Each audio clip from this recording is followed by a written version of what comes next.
Welcome to part 2 of my 3-part series about adjusting in my portfolio positions, adjusting my DCA amounts. And so if you haven't seen part 1, I'll link it in the description and you can go watch it first before you reach part 2. Part 1 was why I do it, or when I do it. This is going to be how I do it. So anyways, before I get started, if you like my videos, you like taking little walks with me, talking about different things, different ideas and theories and stuff about how things work, how I do things, then hit that subscribe button, hit that notification bell. There'll be more videos that'll come out soon. So anyways, I'm walking back through the park again. It's still wet. It's been raining. And so let's talk about how I adjust my portfolio amounts. Number one way, or the easiest way that I adjust it, is just adjusting my DCA amounts, my paycheck DCA amounts. You know, with every paycheck I DCA a certain amount of money, and then I split it up and put that certain amounts of that DCA money into certain things. Oh, there's a squirrel there too. Anyway, I didn't catch him quick enough, but sometimes that happens in investments. You don't catch it quick enough. But so how do I do it? Now, this is not financial advice. I'm not telling you how to do it. I'm telling you how I do it. You can take ideas from me if you want to, but there's no guarantees in investing. Remember, you know, it's a risk reward thing.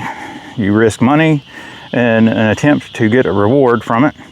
Sometimes it works out and sometimes it don't. So just be aware of your risk tolerance. Anyways, so how do I do that? Number one, I was talking about it earlier, I just adjust my DCA amount. Oh, that guy tried to, there's a squirrel above me. He just tried to shower me with a whole bunch of water. I can't find him. There's a nest right there. Oh, there he goes. I found him. Let's see here. We keep getting distracted by these squirrels. He was trying to shower me with some water. He's getting right above me now. A little distraction in my video again, these squirrels. There he is. See him jumping from limb to limb. He's adjusting his position in the tree because things change. There's somebody underneath him that's watching him. He has to go and get safe. And so he moves from one tree to another tree. And so it's just like I do. Sometimes, you know, I'll take money from one investment and move it into another investment. If I feel like that one investment may be going downhill, or if I'm taking profits, maybe it's doing really good and I'm taking profits. Well, I can use those profits to invest in another investment.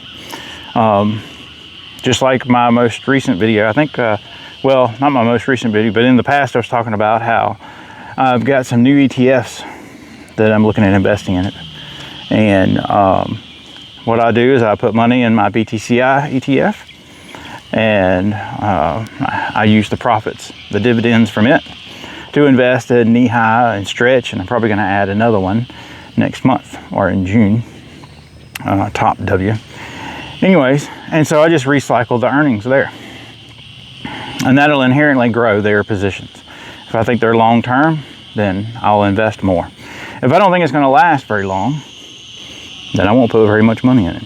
And I may take money out of it.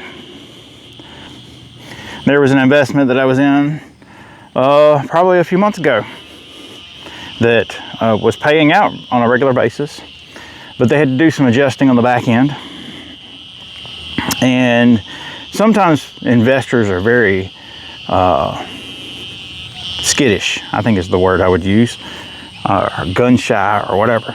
So when something gets published about an investment and it may be negative, everybody leaves the ship before it sinks. And so I had to get out, just like everybody else. Fortunately, I was able to get out before the price tanked too much, and I actually made a little profit off of that. So sometimes if things happen, you got to keep your eye out. If you're investing in something, you need to watch it. And if it changes, then you can exit out of it. I need to do a video on exit strategies. So I'll end up doing that sometimes. I'll take money from one investment and put it into another investment, and that's exactly what I did with that one. As I took the funds that were left over And that gave me a good starting point in another investment that I like, that I thought was going to do really good. So I'll end up having that. I call it recycling the money, where you take money from one and put it into the other. It's kind of like getting the other for free, because you didn't have to spend any extra outside funding, any outside funds. So another way I'll do it is I'll look at my portfolio percentage. Is my portfolio overweight in this investment, in this token or whatever? There was a squirrel. I don't know if y'all saw that. He just ran. There's a whole bunch of squirrels right there. Let's see if we can be quiet and sneak up on them maybe. And so one investment that I was in, let's see here. He's eating a nut. One investment that I was in, I had it in 80% of my portfolio. And everybody was screaming that it was going to do great. I've talked about this in the past. And it jumped from 3 cents to $1.60 something.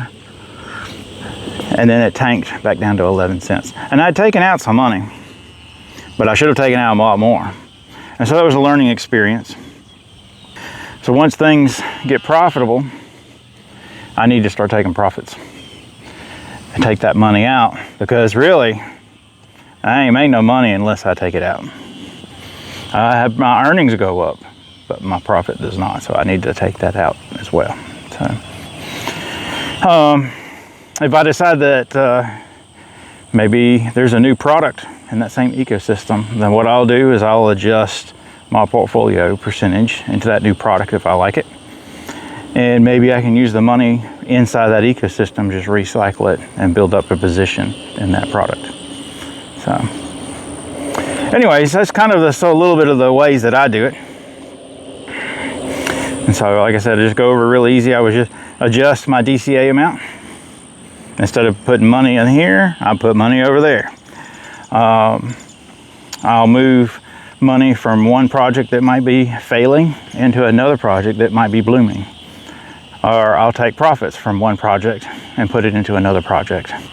If there's something new, like these new ETFs that I'm looking at getting into, then inherently I have a plan for that, and I'll adjust my position and grow them to a certain amount.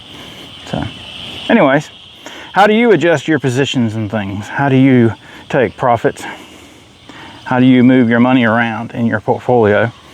Would you have any tips, strategies that you'd like to share? Just let us know. So this is the Learning Investor. Remember, I don't know it all, but I'm learning. I'm sharing what I learned, some of the things I do. It's not financial advice. I don't know everything. Just how I do it. So we can learn off each other. Talk to y'all later.